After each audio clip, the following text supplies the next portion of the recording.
better way to think about the future than trying to merge or integrate science and Islam is Islam. These are two different positions.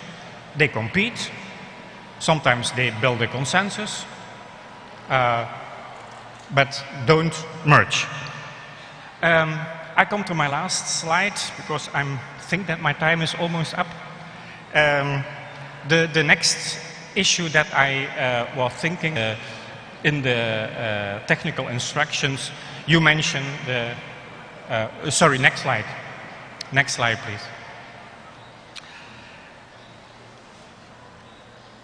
Research is not enough. It may be a first step. I want to challenge us to think in terms of transdisciplinarity. Go beyond the disciplines of our, go beyond the disciplines in our universities.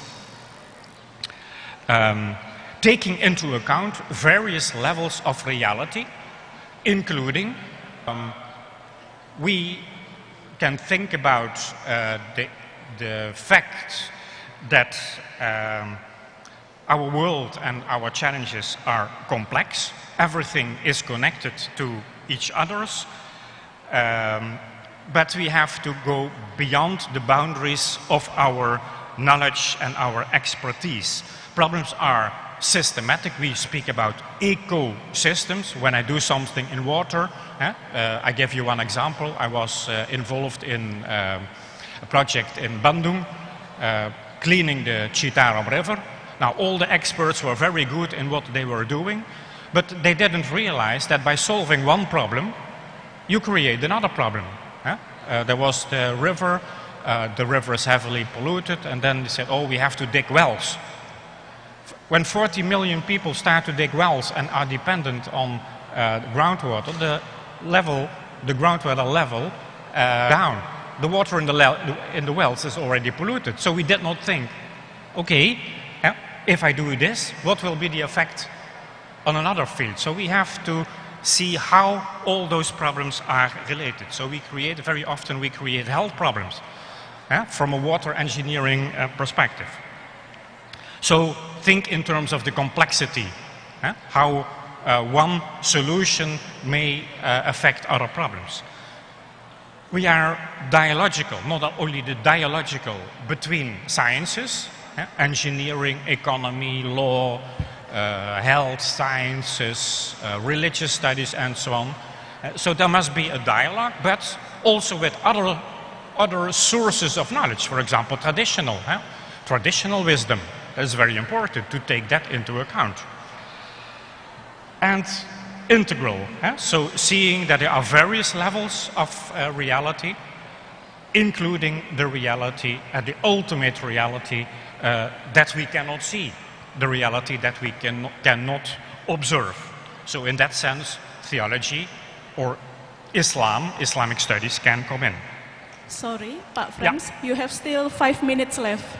I will not need them because I'm going to finish. What is also important when we think about Islam in higher education, solving the green or promoting a green future for Borneo, I think we have to reflect on the social impact of what we are doing. Creating knowledge or building knowledge is not enough. We also have to think in terms who will use our knowledge. In Bandung, I saw quite some technologies developed in laboratories of universities, completely disconnected from the real needs of people. So those technologies are not used. Better think not about technologies that are developed in our libraries, in laboratories, but go to people. What is their need? What is your solution? How can we improve that? So validation of knowledge, socialization. Think in terms of who will use our knowledge. What is the benefit of our knowledge? Another important idea for me is various stakeholders need to be involved in knowledge production. We think in terms of knowledge production in a university. But what about industry? What about government? What about non-governmental organization with activists or actors? When we think in terms of problem solving, when we want to shape a green future for boys, intersectional. So all society have worked together, and we also have to think in terms of how we can translate our scientific knowledge to policy making. Policy making. Well, ladies and gentlemen, time is up. This is a very conference talking about the future of Borneo and what is the role of Islam in higher education. I focus on, for me, the real issue when we think about the future, that is climate change. Tomorrow I will visit your new capital. I hope to visit your new capital. Why? Because Jakarta is a sinking city. Semarang is a sinking city. That is your future. So my challenge for tomorrow, this morning, think about the role of Islamic education in shaping a green future for Borneo, not only for Borneo, but for the whole of Indonesia and for our whole planet. I thank you for your attention.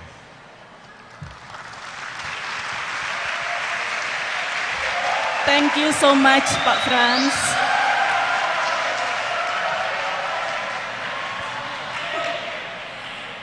Baik, selanjutnya saya akan berasi paparan yang disampaikan oleh Profesor Frans Wiesen, atau saya sering sekali lebih familiar menyebut beliau Pak Frans. Nanti setelah ini we have a Q&A, question and answer. Please, if you have a question, just up your hand. Oke ya? Jadi saat ini perguruan tinggi agama Islam itu menghadapi tantangan yang beragam, seperti adanya kelompok-kelompok ekstremis, kemudian ada juga krisis lingkungan dan hal-hal yang berkaitan dengan krisis iklim. Dan contoh masalah yang tadi disebutkan itu seperti pertumbuhan populasi yang kemudian berimplikasi pada produksi sampah, kemudian ada industrialisasi, urbanisasi, polusi air, udara, tanah, kurangnya pengelolaan sampah. Tadi juga disebutkan beliau memiliki proyek penelitian dengan mahasiswa dengan ITB, ITS, itu juga mengenai lingkungan begitu.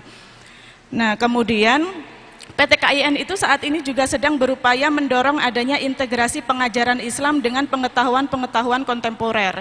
Sehingga pertanyaannya adalah bagaimana hubungan antara kajian lingkungan, krisis iklim, interpretasi terhadap moderasi beragama yang notabene adalah isu-isu kontemporer itu bisa berintegrasi dengan Islam begitu, sehingga mampu menjadi formula yang bagus bagi perkembangan PTKN itu sendiri. Nah, karena faktanya juga ada semacam gap ya atau inkonsistensi begitu antara teori dan praktik begitu. Misalnya kayak Islam itu kan nilainya kebersihan, tapi pada praktiknya ternyata kita tidak menjaga kebersihan dengan membuang sampah sembarangan, kemudian menyebabkan banjir atau menggunakan terlalu banyak plastik, itu kan memunculkan inkonsistensi. Padahal Indonesia itu juga merupakan salah satu pemain utama ya dalam menanggulangi krisis climate change atau perubahan iklim begitu. Karena pada tahun 2004 tadi disampaikan di Kyoto, Jepang, Indonesia juga menandatangani di konferensi tersebut tentang penanggulangan climate change. Kemudian juga berkomitmen pada tahun 2017 di United Nations, di PBB juga akan mengurangi sampah plastik sebanyak 70%, padahal targetnya adalah tahun 2025. Nah, berarti sebentar lagi ya, maka kita harus bisa diet plastik begitu. Mungkin itu yang dapat saya sampaikan. If you have any questions, please up your hand. Silahkan jika ada pertanyaan. Saya mungkin bisa 2 pertanyaan ya. Oke, di sebelah sini ada 1, kemudian ada Ustadz Syakur. Baik. Atau ada lagi 1 lagi di sebelah sini? Yang belakang tadi, itu ya, satu ya. Baik, silahkan bisa dibantu mikrofon.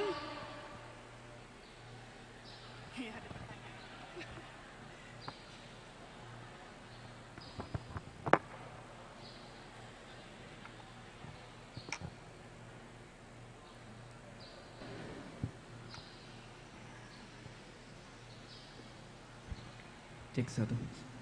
Bismillahirrahmanirrahim. Assalamualaikum warahmatullahi wabarakatuh. Waalaikumsalam. Perkenalkan, nama saya Syahrul Nur Zaman, from UIN Antasari Banjarmasin. My question to Prof. Frank is, how impactful Islam if what is your point, like eco Islam, eco mosque, eco Islam itu will implementation with our life. So how impactful will be? In my point of view, the main problem in green our environment is from human error, like.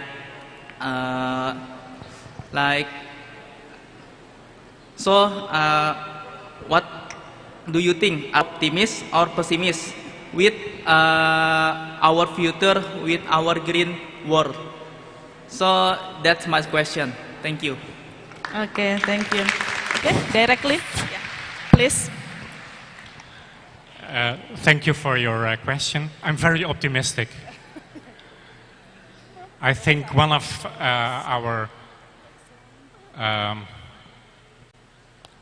contributions as believers, I'm a believer myself, is that we look at the future and we have visions, we have dreams, we think about the afterlife. That gives our inspiration. If we would not have that vision, if we would not have that belief, we would be very, very pessimistic. I mean, when I look at the world, and look at all the plastic waste everywhere in Indonesia. When I look at pollution, when I simply look at the fact, if I bring this to a laboratory, and we did it, 60% of the pollution in Citarum River is household based. That's simply you and me throwing our garbage and all our rubbish into the river. Why do we do that? I do not blame individual people, because there is no waste management. There is no adequate waste management. Yeah? So what I want to say, it is, when we think about ecological issues, of course it is our humans as beings at the micro level. It is institutional at the level